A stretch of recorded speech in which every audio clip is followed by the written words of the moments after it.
Gold, trusted gold buyers. మీరు తాకట్టు పెట్టిన బంగారాన్ని విడిపించి ఈ రోజు ఉన్న మార్కెట్ ధరకు కొనబడను. మీరు సార్ దగ్గర పిక్ చేసుకున్న కొన్ని థింగ్స్ ఏంటి? తను చాలా డిసిప్లైన్ అనమాట, చాలా డిసిప్లైన్. అండ్ తన భాష నాకు బాగా ఇష్టం. తను మాట్లాడే మాట ప్రతిదీ కూడా ఎంత చక్కగా మాట్లాడతారంటే ప్రతిదాన్ని బాగా విశదీకరిస్తారు, అంటే అర్థమైనట్టు చెప్తారు. నాకు ఏదో చిన్న డౌట్ ఉన్నా ప్రతిదీ ఎక్స్ప్లెయిన్ చేస్తారు. నేను లా ఎగ్జామ్స్ రీసెంట్గా ఫస్ట్ ఇయర్ కంప్లీట్ చేశాను. నాకు దగ్గరుండి ఎగ్జామ్స్ కి ప్రిపేర్ చేయించారు. తను కూడా లా స్టూడెంట్, లా చదువుకున్నారు కదా. ఎక్స్ప్లెనేషన్ కానీ తన భాష నాకు బాగా ఇష్టం. తనలాగా నాకు తెలిసి స్టేట్ లో 2 స్టేట్స్ లో ఎవరు కూడా మాట్లాడలేరు, అంత బాగా మాట్లాడతారు ప్రతిదాన్ని. తెలుగు ఏ టాపిక్ ఇచ్చినా తెలుగు. తన భగవద్గీత, రామాయణం, మహాభారతం, భాగవతం అన్ని చదివేశారు. అన్ని సరళమైన భాషలు అన్ని చదువుకున్నారు. తనకి చాలా నాలెడ్జ్ ఉంది. అసలు ఏ టాపిక్ ఇచ్చినా సరే అనర్గళంగా మాట్లాడతారు. చూసుకోవాల్సిన అవసరం లేదు. మీరు ఈ టాపిక్ మీద మాట్లాడండి అంటే నెక్స్ట్ సెకండ్ చాలా అనర్గళంగా మాట్లాడేస్తారు. కానీ చాలా డేర్ అండ్ డాష్ చెప్తున్నాను కదా, 2 స్టేట్స్ లో దువ్వాడ శ్రీనివాస్ లాంటి పర్సన్ ఎవరు ఉండరు. అంత డేరింగ్ అండ్ డాషింగ్. నిజాయితీయే అతనికి ధైర్యం. అతను నిజాయితీగా ఉంటారు కాబట్టి అంత డేరింగ్ అండ్ డాషింగ్ గా ఉంటారు. ఎందుకంటే ఎవరు మా ఇష్యూ మీద కామెంట్ చేస్తారు తప్పితే శ్రీనివాస్ గారి మీద కామెంట్ చేయడానికి ఎవరికైనా ఒక్కటైనా ఉందా ఏదైనా సరే? ఎందుకంటే తను కరప్షన్ అనేది అసలు చేయరు. ఎక్కడ కూడా అధికార దుర్వినియోగం నాకు తెలిసి ఇంతవరకు ఎమ్మెల్సీగా 3 years నుంచి 4 years నుంచి చేస్తున్నారు. ఎక్కడ కూడా అధికార దుర్వినియోగం తను చేయలేదు. అధికారంలో ఉన్నప్పుడు కూడా ఎక్కడా కూడా మిస్యూజ్ చేసుకోలేదు. తన వైఎస్ఆర్సీపీలో ఉన్నప్పుడు కూడా అసలు కంప్లీట్గా సంపాదించుకోకుండా 0 స్టేజ్లో ఒక రాజకీయంలో కూడా ఉన్నాడంటే ఒక దువ్వాడ శ్రీనివాస్ గారు మాత్రమే. సూపర్. అండ్ ఎప్పుడైనా సరే ఈ ఇష్యూస్ తర్వాత ఫినాన్షియల్గా ఏమైనా స్ట్రగుల్ చూసారమ్మా? చాలా చూస్తాం మేము. ఇష్యూ తర్వాత ఆస్తులన్నీ తను వానికి రాసి పెట్టేశారు కదా. రాసి పెట్టేశాక ఇంకా 0 బ్యాలెన్స్తో ఉన్నారు. అప్పుడు ఇద్దరం కూర్చొని ఏం చేయాలి, అతను కొంచెం టెన్షన్ అయినప్పుడు నేనే ధైర్యం చెప్పి పేరెంట్స్ నాకు ఇచ్చిన ప్రాపర్టీస్ని సేల్ చేశాను. నేను ఈ బిజినెస్ కోసం వైజాగ్లో ఫ్లాట్ సేల్ చేశాను. మంచి ఫ్లాట్ ఉండేది నాకు స్కై పార్క్లో, అది సేల్ చేసేసాను. నాన్నిచ్చిన కొన్ని సైట్స్ సేల్ చేశాను. గోల్డ్ కొంచెం సేల్ చేశాను. గోల్డ్ బ్యాంక్లో పెట్టాను. అన్నీ పెట్టి ఇన్వెస్ట్మెంట్ తీసుకొని మేము బిజినెస్ స్టార్ట్ చేసాం. సీరియస్లీ అంటే ఒక ఇష్టం ఎంత టర్న్ చేస్తుంది అనేది. అవును, మాదే ఎగ్జాంపుల్. చాలా. ఎందుకంటే తను ఒక 50 crores వరకు ఒక మైండ్లో ఇన్వెస్ట్ చేశారు. ఎలక్షన్ రిజల్ట్ రోజే ఆ మైండ్ ని స్టాప్ చేశారు. 50 crores లాస్ అయ్యారు. అయినా సరే తన హార్ట్ కి తీసుకోలేదు. ఇంకెవరైనా అయితే కొలాప్స్ అయిపోతారు. అయినా సరే చాలా స్ట్రాంగ్ గా నిల్చున్నారు. ఎందుకంటే తను ఎప్పుడు మనీని అంత ప్రయారిటీ ఇవ్వరు కాబట్టి దేనికి కృంగిపోరు, దేనికి పొంగిపోరు, నార్మల్ గా ఉంటారు. తను ఏదైనా సరే చాలా బ్యాలెన్స్డ్ గా తీసుకుంటారు. సో ఆ టైంలో నేను ధైర్యం చెప్పి సపోర్ట్ చేస్తూ బిజినెస్ స్టార్ట్ చేసాం. ఏదైనా ఒక మగవాడి సక్సెస్ వెనకతలో ఒక ఆడది ఉంటుంది. ఆడదాని సక్సెస్ వెనక కూడా మగవాడు ఉంటాడు.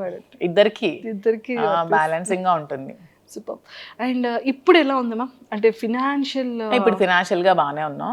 బాగుంది, బిజినెస్ రన్ అవుతుంది, మంచిగా ఉంది, బాగుంది. మరి వైజాగ్ లో తీసుకుంటారా? మీ ఫ్లాట్ సేల్ చేశారు కదా, మరి అది తీసుకుంటారా? లేదు, నాకు హైదరాబాద్ నచ్చింది. హైదరాబాద్ లో తీసుకుందాం. హైదరాబాద్ నచ్చింది. ఓకే, హైదరాబాద్ నచ్చింది. హైదరాబాద్ పీపుల్ చాలా బాగున్నారు. ఎంత సపోర్టివ్గా ఉంటారంటే ఒకళ్ళు ఎదుగుతూ ఉంటే వెనక్కి లాగాలని చూడరు. హైదరాబాద్లో నేను అబ్జర్వ్ చేశాను. చాలా సపోర్టివ్గా ఉంటారు. బిజినెస్ పరంగా కూడా చాలా సపోర్ట్ చేస్తారు. ఒకరికొకరు బాగా సపోర్టింగ్గా ఉన్నారు. నాకు ఇక్కడ హైదరాబాద్ వచ్చాక చాలా మంది పరిచయం అయ్యారు. ప్రతి ఒక్కరు కూడా ఒకరు ఎదిగితే వెనక నుంచి బ్యాక్ సపోర్ట్ చేసిన వాళ్ళని తప్పితే లాగే వాళ్ళని నేనైతే చూడలేదు. హైదరాబాద్ చాలా బాగుంది. సూపర్. సో మొత్తానికి లైఫ్లో కొన్ని థింగ్స్ మనం నేర్చుకుంటూ ఉంటాం. చెప్పి నేర్చుకునేది వేరు, మన పర్సనల్గా మన జర్నీని మనం చేసేటప్పుడు రియల్గా తెలుసుకున్న కొన్ని సిచ్యువేషన్. నేను రియాలిటీగా నా లైఫ్లో ఏం నేర్చుకున్నానంటే జీవితంలో ఎవరికి అప్పు ఇవ్వకూడదని నేర్చుకున్నాను.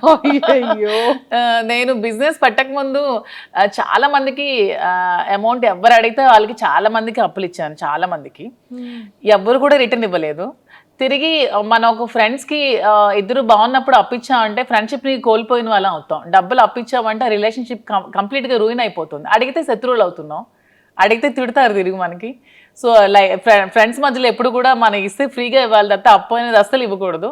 అండ్ ఇన్ని అప్పులు ఇచ్చిన తర్వాత స్టోర్కి నాకు అవసరం ఉన్నప్పుడు నాకు ఎవరు కూడా హెల్ప్ చేయలేదు. లైఫ్లో ఎవరు కూడా ₹1 కూడా ఎవరు హెల్ప్ చేయలేదు. ఓన్లీ మా ఫాదర్ ఒకళ్ళే హెల్ప్ చేశారు. సో లైఫ్లో ఇది ఒక ఎక్స్పీరియన్స్, నాకు ఒక గుణపాఠం. సో అందరికి నేను కూడా ఇది ఒక ఎగ్జాంపుల్ గా తీసుకొని లైఫ్ లో ఎవరికి అప్పు ఇవ్వకూడదు అనేది చెప్తాను అసలు నేను. ఎంత అప్పు ఉండిపోయింది మ్యామ్ బయట? నాకు ఆల్మోస్ట్ ఒక 2 crores వరకు రావాలి క్యాష్, ఎవరు ఇవ్వట్లేదు, చాలా ఇబ్బంది పడుతున్నారు నన్ను. అయ్యయ్యో. అండ్ డాడీ సపోర్ట్ ఎలా ఉంటుంది మ్యామ్? డాడీ కోసం ఏం చెప్తారు? నాన్న అంటే ఇష్యూ తర్వాత కొద్ది రోజులు నాతో మాట్లాడలేదు, కానీ తర్వాత నన్ను అర్థం చేసుకున్నారు, బిజినెస్ కూడా నన్ను బాగా సపోర్ట్ చేశారు. నేనంటే మా ఫాదర్ చాలా ఇష్టం. ఇంట్లో పెద్దమ్మాయా మీరు? పెద్దమ్మాయిని. ఎంతమంది మ్యామ్ మీరు? యాక్చువల్గా నాకంటే ఫస్ట్ ఒక సిస్టర్ చనిపోయింది, తర్వాత నేను, నా తర్వాత 2 brothers చనిపోయారు, తర్వాత సిస్టర్ చెల్లి. ఓకే. సో అందుకే ముద్దులు కూతురు నేను. 3 చనిపోయారు కదా, నేను ఇంటి అందరికి అమ్మ తరపున నేనే పెద్దదాన్ని, డాడీ తరపున కూడా నేనే పెద్దదాన్ని. సో అందరికి నేనంటే బాగా ఇష్టం. బాగా ఇష్టం. ఇప్పుడు ఫాదర్ మదర్ అంతా మదర్ దగ్గరే కదా నా 3 కూతుర్లు ఉన్నారు. Yeah yeah. వాళ్ళు ఎలా ఉన్నారు మ్యామ్? మాట్లాడుతూ ఉంటారా టచ్ లో? పిల్లలు మన ఫంక్షన్ హైదరాబాద్ లో గ్రాండ్ గా శ్రీనివాస్ గారే కదా సెలబ్రేట్ చేశారు, పెద్ద పాప హాఫ్ సారీ ఫంక్షన్. అవునవును. హాలిడేస్ ఇక్కడే వచ్చారు, నాతోనే 3 months ఉన్నారు సమ్మర్ హాలిడేస్ లో. మేము కూడా ఎవ్రీ వీక్ 10 days ఒకసారి వెళ్తాం, మళ్ళీ సమ్మర్ హాలిడేస్ లో వస్తారు. వాళ్ళు ఏమంటూ ఉంటారు పిల్లలు? వాళ్ళు హ్యాపీగా ఫీల్ అవుతూ ఉంటారు, నన్ను ఎప్పుడు సపోర్ట్ చేస్తారు. నేను ఏ సిచ్యువేషన్ లో ఉన్నా సరే, అసలు నేను కృంగిపోతే నాకు నా పెద్ద కూతురు ధైర్యం ఇచ్చింది. అసలు ఒక టైంలో ఏ పాలిటిక్స్ లోకి వచ్చి నువ్వు ఇలాగా అందరి మధ్యలో ఇలాగా సోషల్ మీడియాలో నువ్వు బ్యాడ్ అయ్యావు, అదే పాలిటిక్స్ లో మళ్ళీ నువ్వు నిలబడాలి మమ్మీ అని చాలా నాకు సపోర్టింగ్ గా మాట్లాడుతుంది నా కూతురు. 12 years గానే చాలా మెచ్యూర్డ్ గా మాట్లాడుతుంది, చాలా సపోర్టివ్ నా కూతుర్లు 3 కూడా. వెరీ అండర్స్టాండింగ్, అసలు అల్లరి చేయరు. మీలా ఎవరు ఉంటారు? ఫస్ట్ డాటరా, సెకండా, థర్డ్ డాటరా? పెద్ద పాప సేమ్ డిటో జిరాక్స్ కాపీ అలాగే ఉంటుంది. ఫైర్ బ్రాండ్ కూడా చాలా కోపం దానికి అలాగే. కోపం వచ్చిన తర్వాత ఈ కోపాన్ని ఎలా మ్యామ్? ఎప్పుడైనా సార్ మీద మీరు కోపం చూపించారా? అసలు చూపించు. సార్ ఎప్పుడైనా? సార్ ప్రతిసారి చూపిస్తూనే ఉంటారు. అంటే సిచ్యువేషన్ లో సేమ్ మీ మీద సార్ కోపం వచ్చేటప్పుడు సార్ ఎలా పిలుస్తారు మిమ్మల్ని? యాజ్ ఇట్ ఈస్ సార్ ఎలా పిల్లలు అసలు మాట్లాడేది నాతో అంటారు. చాలా కోపం తనకి, చాలా అంటే చాలా. అంటే ఓన్లీ నా దగ్గరే, మా ఆయన వాళ్ళ దగ్గరే కదా మన ఎమోషన్ ని చూపించగలం, బయట వాళ్ళ మీద చూపించలేరు కదా. నేను అదే అంటాను, ఎందుకు రాజా కోపం అవుతాను, మరి నీ దగ్గర తప్పితే ఇంకెవరి దగ్గర చూపించాలి నేను అంటారు. ఓకే. కోపం ఎంత టైం ఉంటుంది సార్ది? నేను సారీ చెప్పినంత వరకు ఉంటూనే ఉంటుంది. చాలా ఈగోయిస్టిక్ అసలు.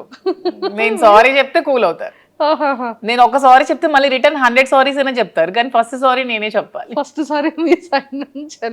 అందుకే కింగ్. అందుకే కింగ్. నేను కూడా కాంప్రమైజ్ అయిపోతా. సూపర్. అండ్ కుకింగ్ లో అంటే లైక్ మీ ఫేవరెట్ కుక్ ఏంటి? మీ ఫేవరెట్? నాకు చెప్పాను కదా, నాకు నాన్ వెజ్ అన్ని ఇష్టమే. నాన్ వెజ్ ఇష్టమే. వెజ్ లో పొటాటో ఫ్రై. నాకు కూడా పొటాటో ఫ్రై అంటే ఇష్టం. మీ స్కిన్ కేర్ రొటీన్ ఎలా ఉంటుంది? అసలు నేను ఏ స్కిన్ కేర్ తీసుకోను, బ్యూటీ పార్లర్స్ కూడా వెళ్ళను అసలు. ఇంట్లోనే మామూలుగా నేను రెడీ అవుతాను. నేను జస్ట్ బాబీ బ్రౌన్ ప్రొడక్ట్స్ కొన్ని యూజ్ చేసుకుంటాను, నేనే రెడీ అవుతాను. ఇంకేం స్కిన్ కేర్ ఏం తీసుకోవట్లేదు నేను. ఇంకా బయట బ్యూటీషియన్స్ ఏమీ లేదు అసలు. సూపర్. మీ పర్సనల్ గా మీకు ఎన్ని సారీస్ కలెక్షన్ ఉండొచ్చు? సారీస్ అంటే నా దగ్గర ఒక 10,000 వరకు సారీస్ ఉన్నాయి. ఎప్పుడు 2009 నుంచి ఇప్పటి వరకు ఒక 10,000 సారీస్ ఉంటాయి. ఇక్కడే ఉన్నాయా మ్యామ్? టెక్కల్లో ఉన్నాయి.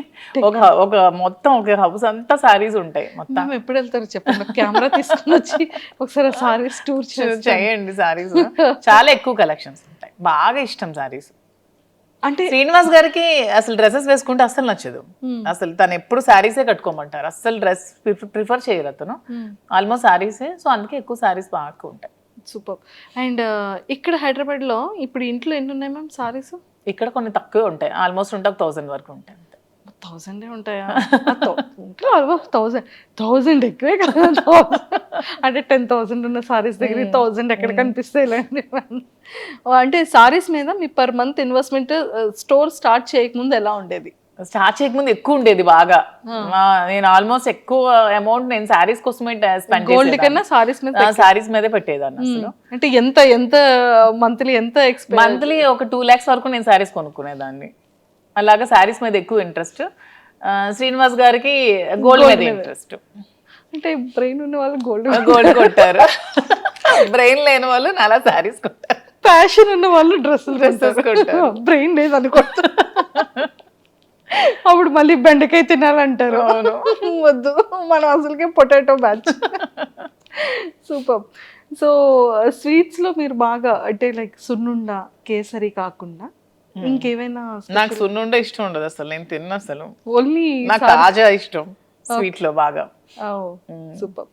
అండ్ మొత్తానికి అయితే చాలా సరదాగా అయింది. అండ్ బిగ్ బాస్ కి వెళ్తే మాత్రం చాలా బాగుంటుందని అయితే బాగుంటుంది కానీ శ్రీనివాస్ గారిని లేకుండా ఉండలేరు పాప, అస్సలు ఉండలేరు.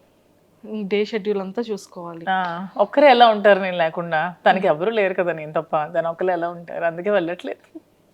క్లారిటీ వస్తుంది ఇక్కడ. If in case wild card ఏమైనా ఛాన్స్ ఉంటే ఇద్దరం వెళ్తాం అప్పుడు. అలా బయట పొలిటికల్ గా ఉంటే అలా వెళ్ళొచ్చా షోకి? పర్మిషన్ తీసుకోవచ్చు అంట కదా వాళ్ళు చెప్పారు, టీమ్ ఆ టీవీ వాళ్ళు. ఓకే. అలా వెళ్తే ఇద్దరం వెళ్తాం, ఒకదాన్ని అయితే పోను. ఇంకా ఒకవేళ వాళ్ళు ఒకరిని ఉంచి ఇంకొకరిని ఎలిమినేట్ చేసేస్తే నేను కూడా వచ్చేస్తాను. గేట్స్ క్లోజ్ చేసేస్తే మా రాజు ఓపెన్ చేయిస్తాడు బయట నుంచి. మ్యామ్ అసలు ఎక్సలెంట్ మ్యామ్, చాలా చాలా బాగా చెప్పారు. And thank you ma'am, thank you so much and nice talking to you. Thank you.